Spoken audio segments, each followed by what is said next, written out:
ഇന്ന് നമുക്ക് ഇതുപോലൊരു ക്യൂട്ട് ഓക്ടോപ്പസ് ഉണ്ടാക്കാം. ഇത് ഞാൻ മീഷോന്ന് വാങ്ങിച്ച ക്ലേ ആട്ടോ. അതിനാകെ എത്രയോ 160 സംതിങ് എത്രയോ ആയിട്ടുള്ളൂ. ഇപ്പൊ ഞാൻ കാണിച്ച അങ്ങനത്തെ 3 പാക്കറ്റ്. ഇത് കയ്യിൽ കിട്ടിയപ്പോഴേ തൊട്ട് വിചാരിച്ചത് ക്യൂട്ടായിട്ട് എന്തെങ്കിലും ഇത് വെച്ച് ഉണ്ടാക്കണമെന്ന്. സോഫ്റ്റ് എന്ന് വെച്ചാൽ അത്രയും സോഫ്റ്റ് ക്ലേ ഇത്. അത് മാത്രമല്ല ഇത് യൂസ് ചെയ്യാൻ ഭയങ്കര സിമ്പിളാണ്. നമ്മളെ ടേബിളോ കാര്യങ്ങളോ ഒന്നും വൃത്തിയിടാവൊന്നുമില്ല. പൊതുവേ നമ്മളൊരു ക്ലേ കൊണ്ടൊരു വർക്ക് ചെയ്യുമ്പോൾ അവിടെ അങ്കക്കാളായിട്ടുണ്ടാവും. അപ്പം നമുക്ക് ആദ്യം കുറച്ച് ക്ലേ എടുത്തിട്ട് ഇതേപോലെ നന്നായിട്ട് മിക്സ് ചെയ്തിട്ട് കയ്യിലിട്ടിട്ട് നന്നായിട്ട് ഉരുട്ടി ഇതുപോലെ ഒരു ബോളാക്കി എടുക്കുക. എന്നിട്ട് ബാക്കിയുള്ള ക്ലേയും കൂടെ എടുത്ത് ചെറിയ ബോൾസ് ഉണ്ടാക്കുക. സെയിം പ്രോസസ്സ് തന്നെ കയ്യിലിട്ട് നന്നായിട്ട് ഉരുട്ടുക. എന്നിട്ട് കുഞ്ഞു ബോൾ എടുക്കുക. ഞാൻ നേരത്തെ പല്ലിൽ കണ്ടോ, ഒട്ടും മെസ്സിയല്ല ഇത്. ഇതൊക്കെ ഇതിൻ്റെ കൂടെ കിട്ടുന്ന ടൂൾസ് ആട്ടോ. ഈ ഒരു പാക്കറ്റിലുണ്ടായിരുന്നു തന്നെയത്. അപ്പോൾ ഇത് വെച്ചിട്ട് നമുക്കിനിങ്ങനെ ചെറിയ കഷ്ണങ്ങളാക്കിയിട്ട് ഇത് മുറിച്ചിട്ട് പിന്നെ ചെറിയ ബോൾസ് ഉണ്ടാക്കിയെടുക്കാം.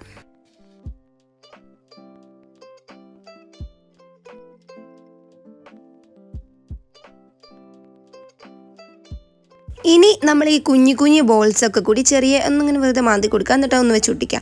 അതേപോലെ ഇതിന് പശയൊന്നും വേണ്ടാതെ ഒട്ടിക്കാൻ വേണ്ടിയിട്ട് വെറുതെ ആ ക്ലേ തന്നെ വെച്ചാൽ മതി.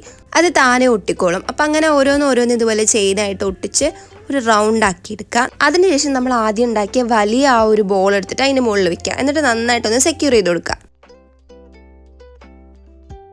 ഇനി നമ്മുടെ ഓക്ടോപ്പസിന് കണ്ണ് വെച്ച് കൊടുക്കാം. ഈ ഓക്ടോപ്പസിന് കണ്ണ് മാത്രമേ ഉള്ളൂ, വായി മൂക്കൊന്നുമില്ല.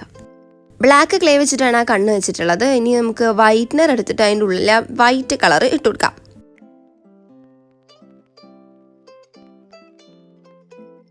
അപ്പം ഇതാണ് നമ്മുടെ ഓക്ടോപ്പസിൻ്റെ ഫൈനൽ ലുക്ക്. അപ്പോൾ ഇഷ്ടപ്പെട്ടോ ഇല്ലയോ എന്ന് കമൻറ്റ് ചെയ്യുക. വീഡിയോ ഇഷ്ടപ്പെട്ടാൽ ലൈക്ക് ചെയ്യുക. നമ്മുടെ ചാനൽ ഇഷ്ടപ്പെട്ട് കഴിഞ്ഞാൽ ഒന്ന് സബ്സ്ക്രൈബും കൂടെ ചെയ്യാം കേട്ടോ.